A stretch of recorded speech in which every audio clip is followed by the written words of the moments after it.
भारत माता की, भारत माता की, भारत माता की। सौभी के मेरी ढाल, सौभी के राम राम। मां बाला सुंदरी,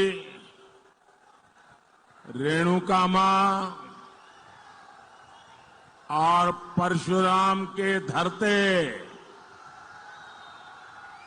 महर्षि जमदग्नि के तपोस्थले चूड़ेश्वर महादेव, शिरगुल देवता, महासु देवता की पुण्य धरा गुरु गोविंद सिंह रे धरते पांदी आए के मुखे बहुत बहुत खुशी हसो।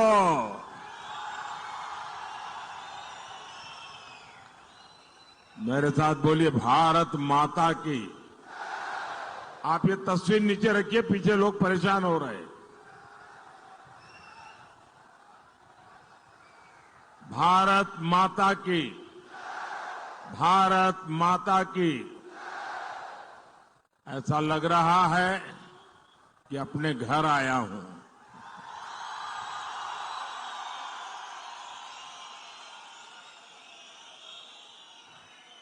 मेरे लिए न नाहन नया है और ना ही सिरमौर नया है,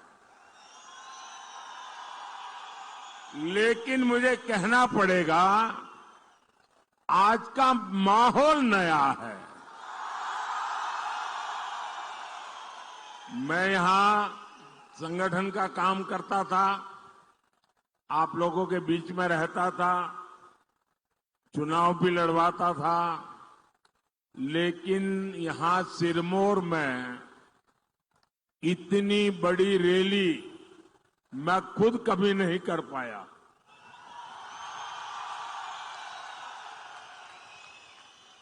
पार्टी की मीटिंगें लेता था, सबको समझाता था। मुझे लगता है शायद यहां के इतिहास की ये सबसे बड़ी रैली होगी। और मैं हेलीपैड से यहां आ रहा था, पूरे रास्ते भर शायद इससे 2 गुना लोग रोड पर खड़े हैं।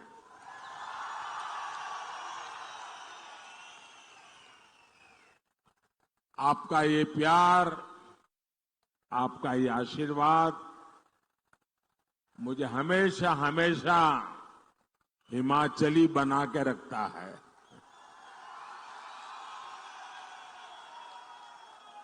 और जब सिरमौर आए तो हमारे स्वर्गीय श्यामा शर्मा जी, उनके घर में हमारी बैठकें हुआ करती थी। हमारे चंद्रमोहन ठाकुर जी, बलदेव भंडारी जी, हमारे जगत सिंह नेगी जी, ढेर सारे कार्यकर्ताओं की याद, अनेक अच्छे अनुभव मेरे लिए एक प्रकार से यादों की अमानत है। और सभी के घरों से असकली, पटांदे, और सिडको, और यहां एक होटल ब्लैक मैंगो हुआ करता था। होटल ब्लैक मैंगो है, हमारे अल्पसंख्यक मोर्चे की बैठकें ज्यादातर वहीं पर हुआ करती थी। और जब देश मोदी को जानता नहीं था, तब भी आप लोगों ने मुझे आशीर्वाद देने में, प्यार देने में कोई कमी नहीं रखी। समय बदला है, लेकिन मोदी नहीं बदला है।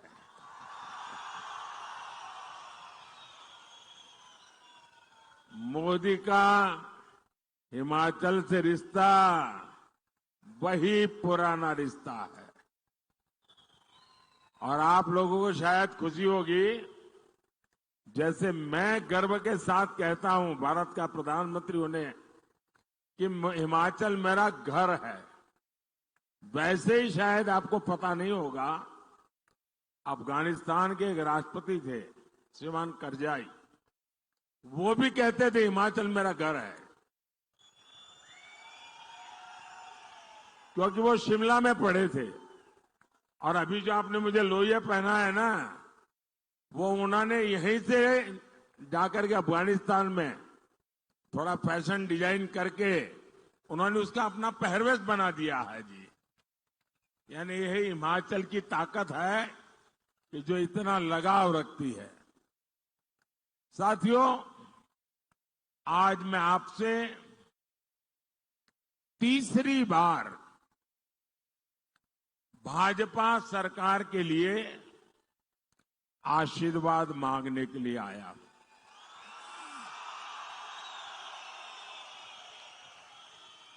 और मुझे आशीर्वाद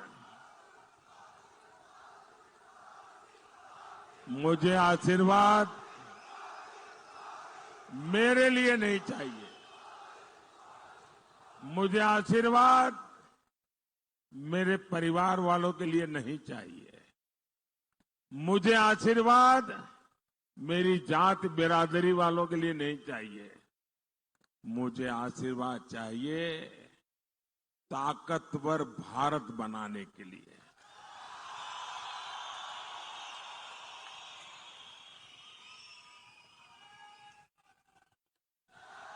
मुझे आशीर्वाद चाहिए विकसित भारत बनाने के लिए।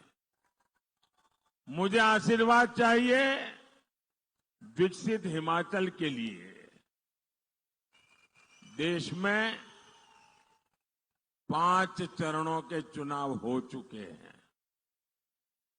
बीजेपी एनडीए की सरकार बननी पक्की हो चुकी है।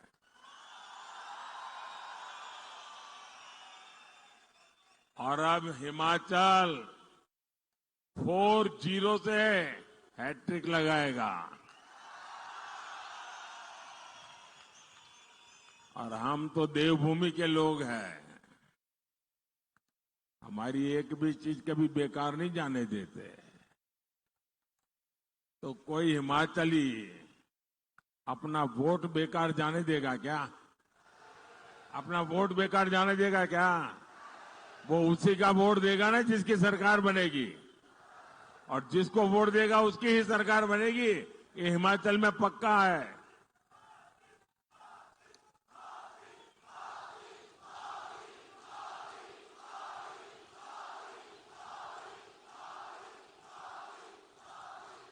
मेरे साथ बोलिए फिर एक बार, फिर एक बार, फिर एक बार। साथियों, हिमाचल प्रदेश सीमा से सटा हुआ राज्य है। हिमाचल के लोग एक मजबूत और ताकतवर सरकार का मतलब जानते हैं। मोदी आपके लिए जान की बाजी लगा देगा, लेकिन आप पर कभी संकट नहीं आने देगा। आपने कांग्रेस का दौर देखा है, जब एक कमजोर सरकार देश में हुआ करती थी, उस समय पाकिस्तान हमारे सिर पर चढ़ करके नाचता था। कांग्रेस की कमजोर सरकार दुनिया में गुहार लगाती फिरती थी। मोदी ने कहा, भारत अब दुनिया के पास भीख नहीं मांगेगा, भारत अपनी लड़ाई खुद लड़ेगा। और फिर भारत ने घर में घुस करके मारा।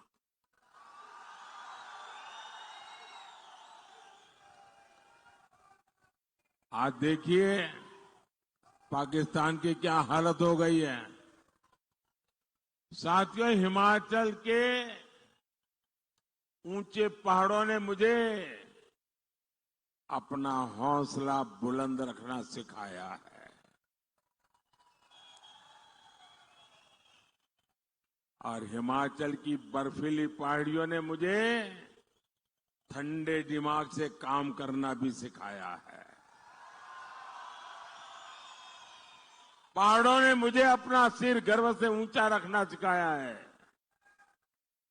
और मैं मां भारती का अपमान नहीं सह सकता। लेकिन कांग्रेस मां भारती के अपमान से भी बाज नहीं आती। कांग्रेस को भारत माता की जय कहने से ही दिक्कत है। कांग्रेस को वंदे मातरम कहने से दिक्कत है।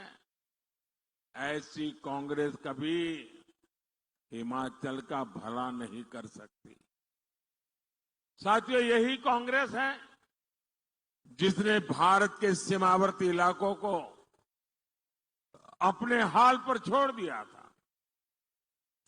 जब बॉर्डर स्टेट में सड़क बनाने की बात आती थी तो कांग्रेस के हाथ पांव फूल जाते थे। कांग्रेस डर जाती थी कि अगर सड़क बनाई तो उसी सड़क से दुश्मन भीतर आ जाएगा। ऐसी डरपोक सोच मोदी के मिजाज के साथ मेल नहीं खाती है। मोदी ने कांग्रेस के मुकाबले कई गुना ज्यादा पैसे दिए हैं। मोदी ने कहा है बॉर्डर पर सड़कें बनाओ, इंफ्रास्ट्रक्चर बनाओ। आज बॉर्डर किनारे सैकड़ों किलोमीटर नई सड़कें बनी है।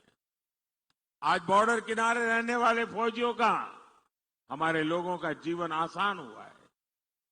साथियों, कांग्रेस ने 4 दशक तक फौजी परिवारों को 1 रैंक 1 पेंशन के लिए तरसाया और कांग्रेस ने कैसा मजाक उड़ाया।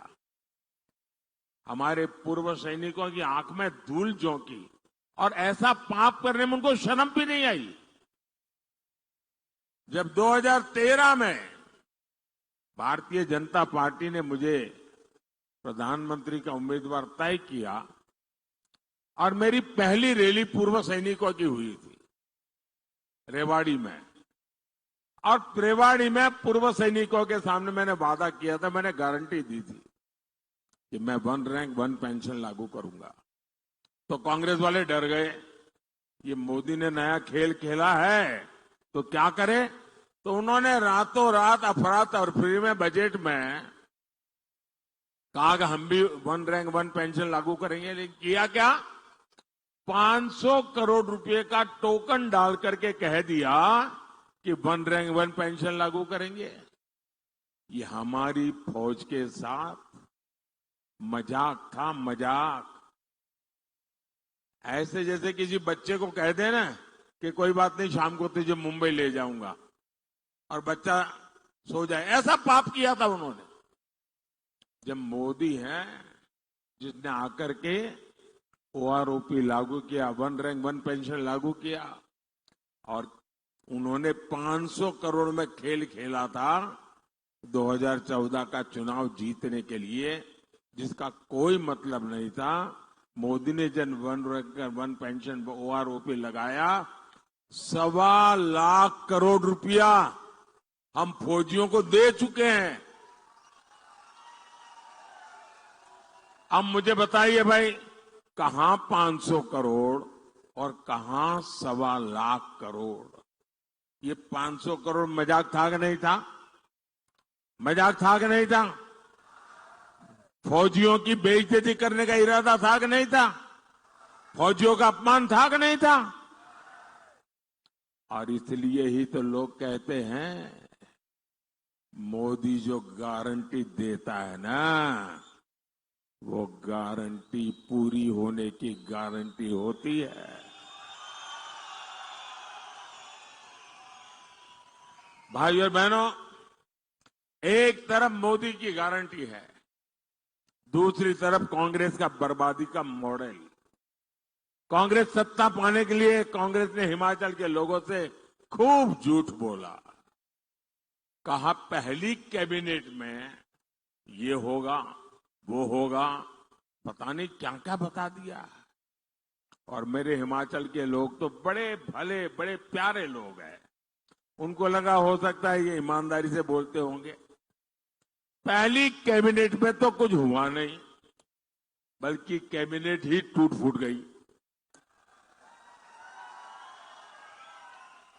साथियों, इतनी बड़ी संख्या में यहां मैं माताओं बहनों को देख रहा हूं। आप मुझे बताइए, कांग्रेस ने कहा था आपको 1500 रुपया देगी, क्या 1500 रुपया मिला क्या? मिला क्या? किसी के घर में आया क्या? कांग्रेस ने गोबर का पैसा देने का वादा किया था, किसी को मिला क्या? जरा जोर से बताओ ना भाई, डरो मत। मिला क्या? ये अभी ज्यादा दिन रहने वाले नहीं है, आप जरा हिम्मत से बोलो। मैं नौजवानों से पूछता हूं, पहली कैबिनेट में 1 लाख नौकरियां मिलनी थी, ये वादा किया था, मिल गई क्या? अरे पूरी ताकत से बताओ ना, जरा इनके दिल्ली के आकाओं को पता चले कि कैसा झूठ का खेल आपने इस पवित्र भूमि के पवित्र लोगों के साथ किया है। अरे नौकरी छोड़ो, ये तालाबाज कांग्रेस है, तालाबाज। ये तालाबाज कांग्रेस सरकार ने नौकरी की परीक्षा कराने वाले आयोग को ही ताला लगा दिया। अब ये तालाबाज सरकार आपके भविष्य का ताला खोल सकती है क्या? दिल्ली के जिस शाही परिवार ने हिमाचल को ये धोखा दिया, उसने मुड़कर फिर यहां अपनी शक्ल तक नहीं देखी है। भाइयों बहनों, मैं पिछले 30 साल से आपके बीच रहा हूं और शायद ही कोई ऐसा वर्ष होगा जब मैंने हिमाचल आकर के इस मिट्टी को माथे पर न चढ़ाया हो। गुजरात में रहा, मुख्यमंत्री रहा, आपसे कुछ मांगा नहीं था, लेकिन आपका प्यार, आपके आशीर्वाद को कभी मैं भूल नहीं सकता हूं। मेरे पर आपका कर्ज है और मैं हर मौके की तलाश में होता हूं कि मैं हिमाचल का कर्ज कैसे उतारूं। भाई और बहनों, कांग्रेस और इंडी गठबंधन स्वार्थी है, अवसरवादी है। ये लोग 3 चीजें आपको कॉमन मिलेगी इनमें। ये पत्रकार मित्र जरूर इस पर रिसर्च कर सकते हैं, गौर कर सकते हैं। आपको बड़ा खजाना मैं दे रहा हूं, आपको काम आ जाएगा।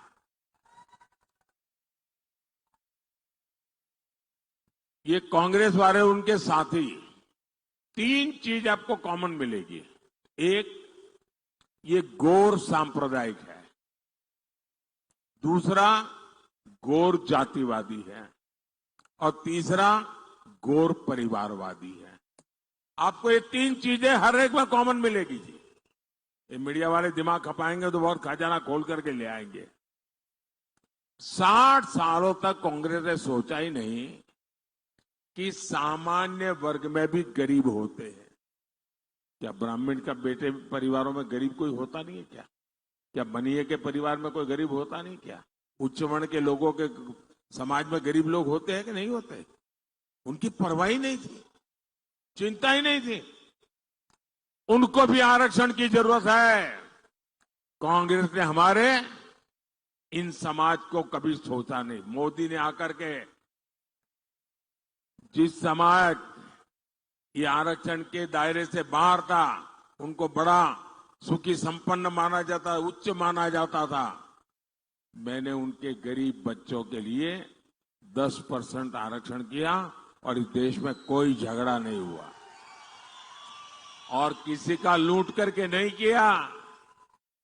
और आज इसके कारण हमारे समाज के लोगों को अलग अलग स्थान पर अवसर मिल रहा है। कांग्रेस ने हमारे गिरिपार के हाटी समुदाय को भी आरक्षण नहीं दिया।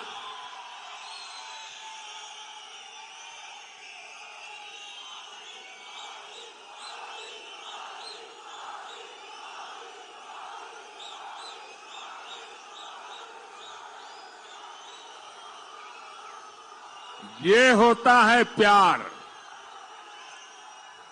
जब नेक दिली से काम होता है, जब न्यायिक काम होता है, तो मन उत्साह से भर जाता है, वो दिखता है जी।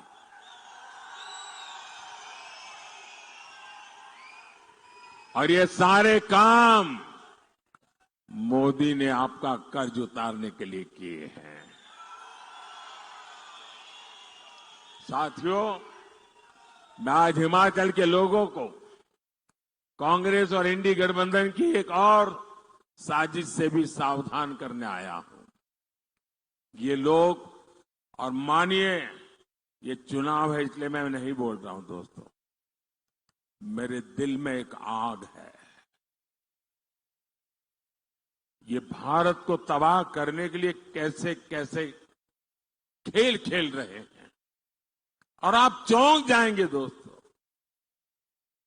हमारी संविधान सभा ने, बाबा साहब आंबेडकर ने, जो हमारे एससी, एसटी, ओबीसी समुदाय है, जिनको आरक्षण दिया, ये कांग्रेस वाले और उनके साथी वो सारे आरक्षण आपके खत्म करके अपनी वोट बैंक, जो वोट जिहाद की बातें करते हैं, उन मुसलमानों को दे देना चाहते हैं।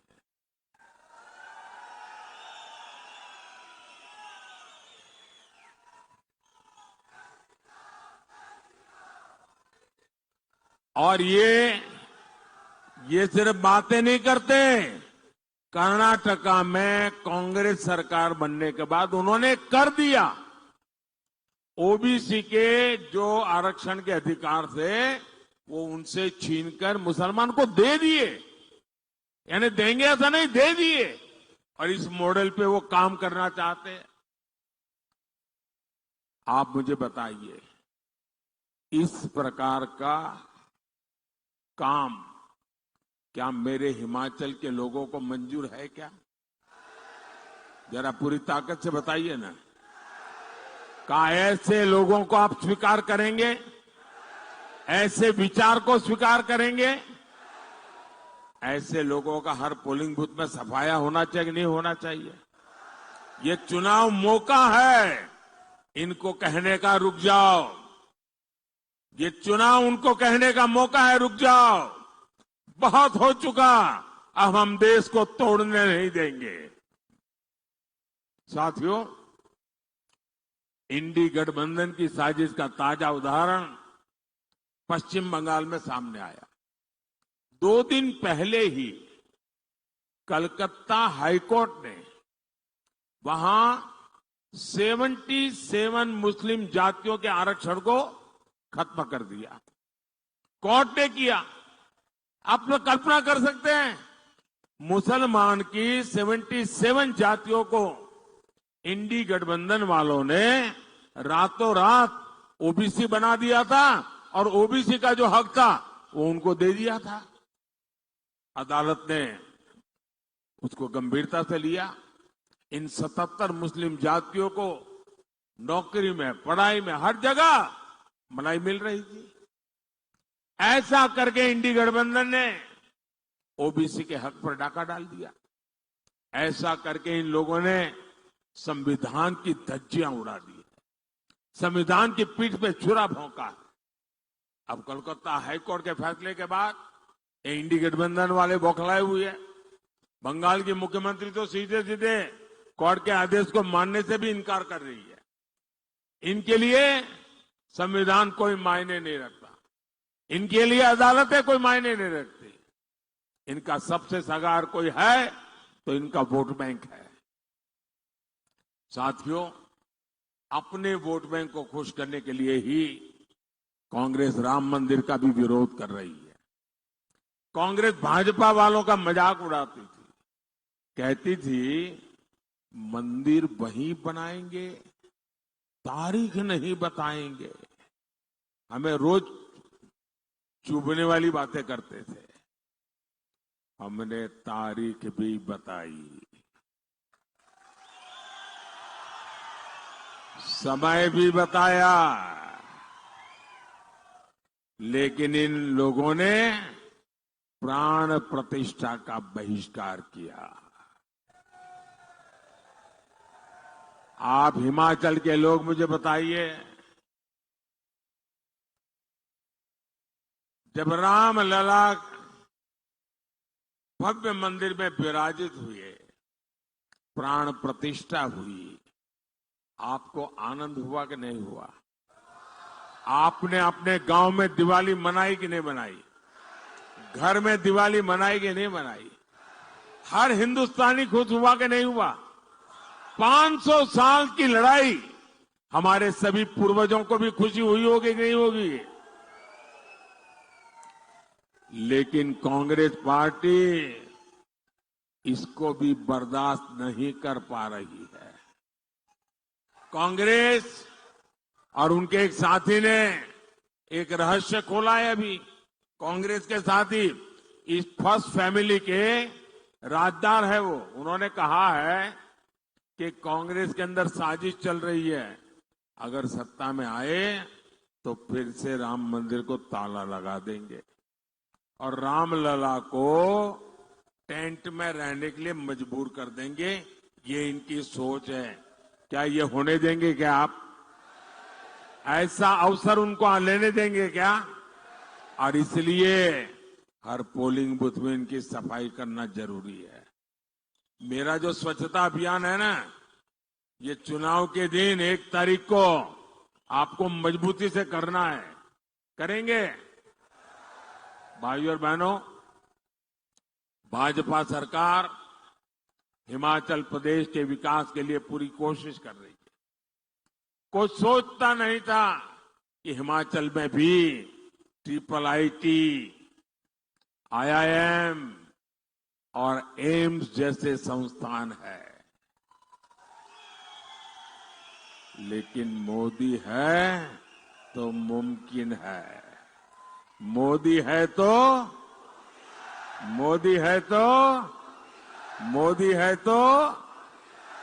हिमाचल को बल्क ड्रग्स पार्क और मेडिकल डिवाइस पार्क मिला है।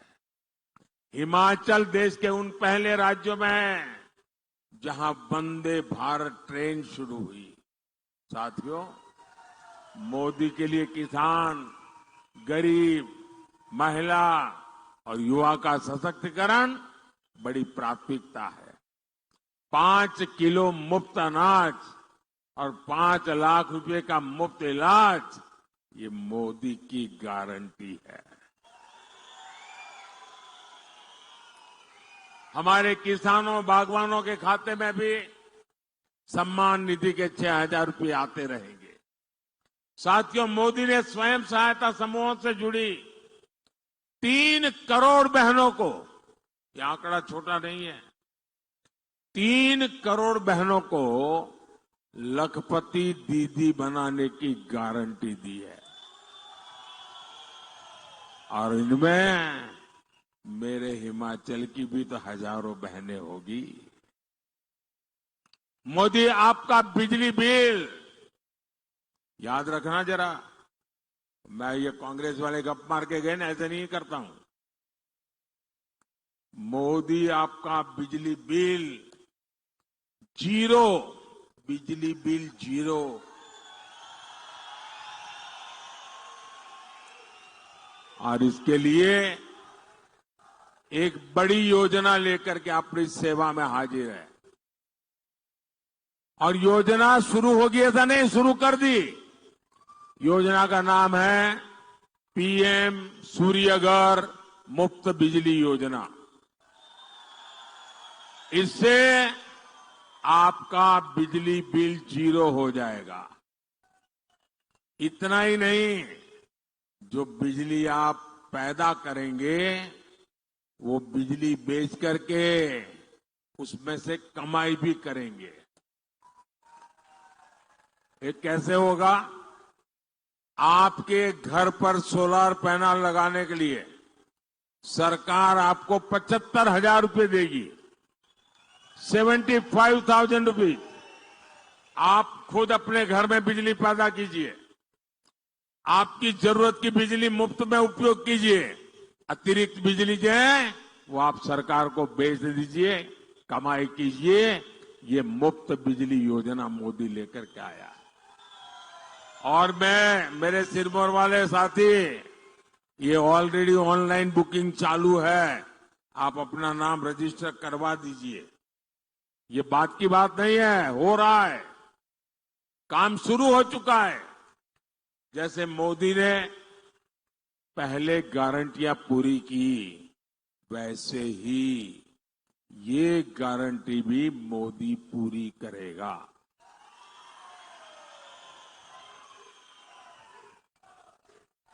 उसी प्रकार से साथियों, जो मुफ्त अनाज योजना है, तो मोदी का संकल्प है गरीब के घर का चूल्हा जलते रहना चाहिए, गरीब का बच्चा भूखा सोना नहीं चाहिए।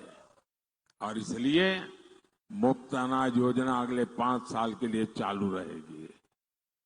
साथियों, आपको शिमला लोकसभा सीट से हमारे बहुत निकट साथी भाई सुरेश कश्यप जी को भारी वोटों से विजयी बनाना है।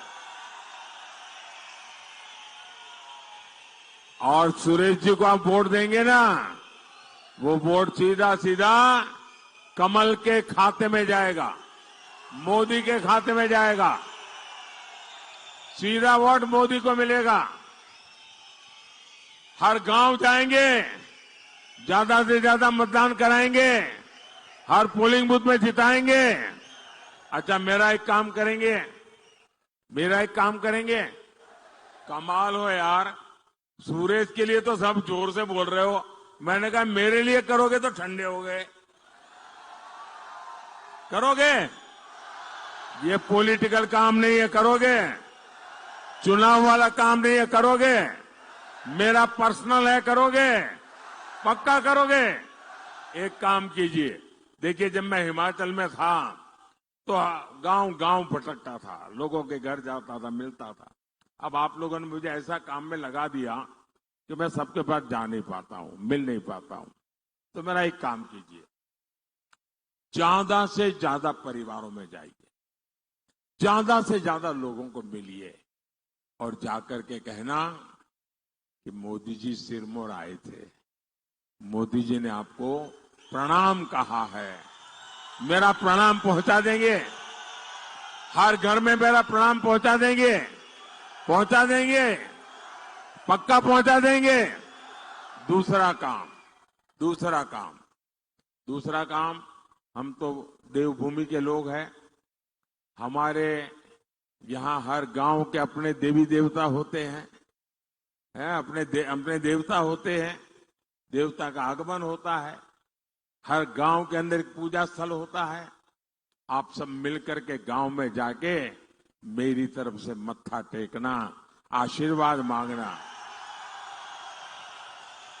देवी देवताओं के आशीर्वाद मांगना, ताकि विकसित भारत का सपना हम जितना जल्द हो सके पूरा कर सके।